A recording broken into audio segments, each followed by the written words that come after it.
J'ai une question pour vous.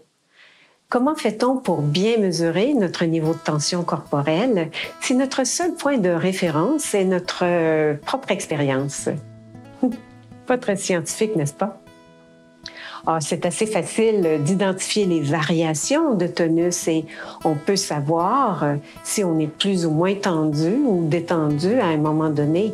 Mais pour obtenir une bonne auto-évaluation juste, ça nous prend des données ou des points de référence plus objectifs.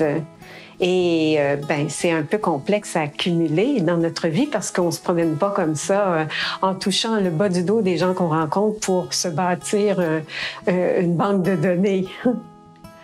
Comme nous sommes des êtres d'adaptation, on a tendance à s'habituer à notre tonus quotidien et à cause de ça, on peut se tromper dans notre évaluation de notre condition actuelle et penser que, par exemple, on est très détendu alors qu'on ne l'est pas tant que ça.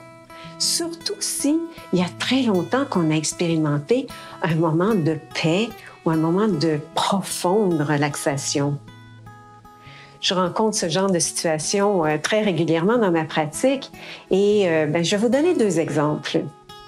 Les personnes qui vivent avec des migraines ou des maux de tête ont tendance à croire que la texture du crâne ressemble à celle d'un melon d'eau. Alors que chez les personnes qui n'expérimentent pas ce genre de malaise, on trouve beaucoup plus de malléabilité dans leur crâne. Alors, les os bougent un petit peu. C'est plus souple qu'un melon d'eau.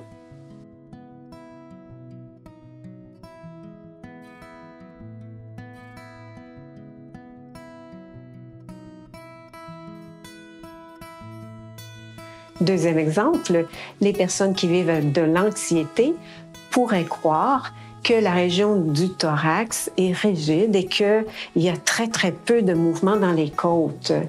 Alors que chez les personnes plus détendues, on trouve beaucoup de fluidité, de flexibilité dans toute cette région-là.